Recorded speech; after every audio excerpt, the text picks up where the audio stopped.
In this video, I will show you how to download Netflix movies on your phone. First, you want to open the app and select your profile. Then, tap on the profile icon on the bottom right corner. Now, select the Downloads option here.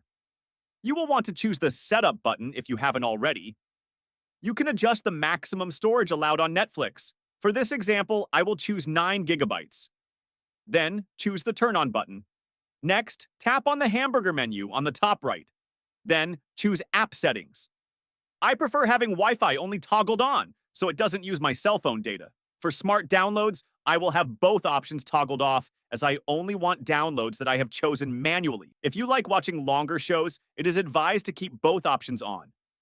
Tap on the back button and choose Download Video Quality. Make sure the download location is set to internal storage. Now go back to Netflix's main section. Choose a video that you would like to download. For this example, I am choosing Squid Game Episode 1.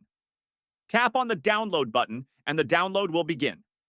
Go back to the main menu and you can tap on the download icon to see the progression. Once it is downloaded, you can select the video and enjoy this offline. Thanks for watching.